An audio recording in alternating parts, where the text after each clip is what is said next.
Welcome to Amateur Redneck Workshop. I'm Harold, and this is I guess what, part 7 of the belt grinder build. I didn't get a great deal done this week, although I did make some progress. It seems like last week I went to the doctor for my annual wellness exam, and within about 3 days I come down with a cold, and that cost me a lot of time in just getting up and not feeling like doing anything. Doctor's offices are a good place to stay out of. I mean, the thing's full up with people that are sick. Half of them are contagious. It's just not a good place for a person to be. And there I was. And I was doing all right until I got my wellness exam. So, well, there you go. And I would like to thank all those folks that bought t-shirts. Here's what it looks like right here, and the back of it there. I hope you can see the back. I haven't worn a t-shirt in ages with the boss lady. I got this for her, and she told me that I had better wear it for the video, so that's what I'm doing, Anyway, I sold 8 t-shirts in the past week, and this of course is one of them.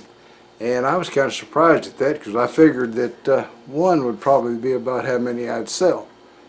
Anyway, in as much as I haven't made an incredible amount of progress this week, I have to say I have made some, and I can see the light at the end of the tunnel. We'll be wrapping this thing up, I know, before the end of the year, and probably even in the next 1 or 2 weeks, maybe next 2 weeks.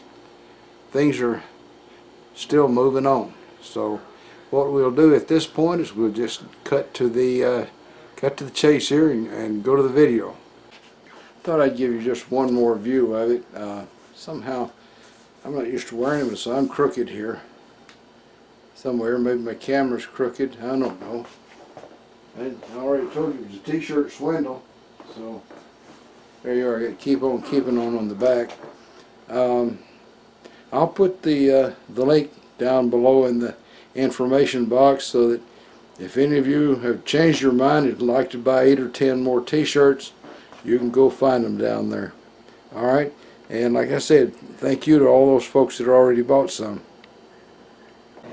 Remember the hype on LED lights, how they're supposed to last 10, 15, 20 years or something, a long time?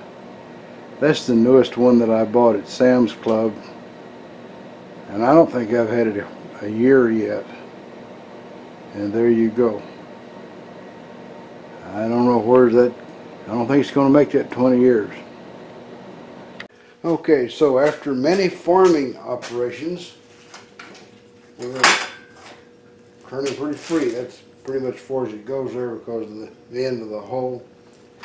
But that looks to me like that's pretty free for a hinge, and I guess now to weld on the motor mount and stuff like that, and get ready to put the accessories on the front. So I've already got some of the stuff cut out, so I think I'll go ahead and start welding that, and then I'll tack it onto there. In one of my recent videos, you guys saw a piece go helicopter that I actually had tried to clamp in the vise. Now this piece right here is too big to clamp in the vise, so I've got it fastened to the table, and I don't think I'm going to trust anything to be so long that that I can hold it back or anything. I like to clamp it down because, like you saw the other day, that thing went helicopter, and they'll do that at the drop of a hat, and they can whack your thumb or hit you in the head or break your drill bits or all kind of stuff. Alright, so I've been making progress, and I got the motor base here, the mount piece for it up here. I made mine a little bit, excuse me, I made mine a little bit wider than Jeremy's plans call for, because my motor's got a larger base, and there's actually 2 more holes out here that I may want to use on the motor base, and then these 4 holes may be just enough. But the hinge is working, everything's clearing, and I like just a few more steps getting this finished up. There's a piece to go here still that's for the tensioner for the belt, and I've got to look that over very carefully to make sure that I do it right, you know. I hope I do. I should probably come over here and mount the motor on this thing, but that motor's so darn heavy. I bet it's 60 pounds, 50 or 60. And I wasn't looking forward to that, but probably I should. We'll see. Alright, I weighed that motor on my garage scales, 56 pounds. And every one of those pounds is heavier than a pound of feathers. I can tell you that. Take my word for it. And that's how rednecks manage to balance things out, you know. Weights on the other end. That table would have just tipped right over, which makes me worry about it. This little red table right here is probably its new home. I hope it doesn't tip right over. We'll see. But there you go. It's sort of temporarily there, and I think I don't like the way it looks, because I would have to say that the belt is going to run right awful close over here. And I can move this guy out maybe a ½ inch and still have a grip on the key. But it is worrisome right now, looking at it. Well, the belt would run underneath there quite well. I guess we'll trust in the drawings and keep on going, and we may have to cut things apart later and start over, but alright, I'll put y'all to sleep. I've got to take all that heavy stuff back down from there. I only cut my finger once though, so I got it on there pretty cheap. Well, it seems that Bubba's got a cousin named Billy, and Billy Joe actually, and Billy Joe's got a brother named Bubba, and his brother ain't known for being real sensitive or anything, you know.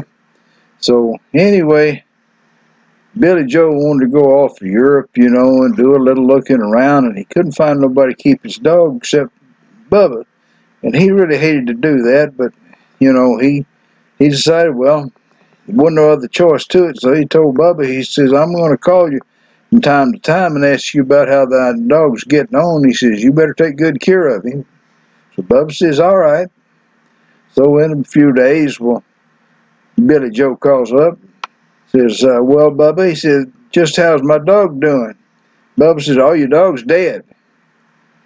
Billy Joe says, oh, Bubba, he says, you know how much I like that dog, how I love that dog, and all that. He says, how could you be so insensitive as to just pop out with it that he's dead? He says, you know, he said, you could have done a lot of things. Says you could have let me into it easy, like telling me, well, the dog's on the roof and we can't get him down, but we're working on it. And when I called back tomorrow to check on the dog, you say, well, the dog fell off the roof and we took him to the vet. And then maybe the next day you say, well, your dog died, you know, and that take, you know, give me time to start expecting something. He says, Bubba, you got to learn to be more sensitive. Bubba says, all right. He says, Billy Joe, I'll sure give it a try. So after a few days, Billy Joe's feeling a little bit better, you know, and he called back home. And he said, well, Bubba, he says, how's everything going? Bubba says, it's going all right. He says, well, he says, how's Mama? Bubba said, well, he says, she's up on the roof. Well, that's all, folks. Y'all try to subscribe if you're not already a subscriber. Leave a comment if you got something to say. And above all, remember, keep on keeping on. Bye now.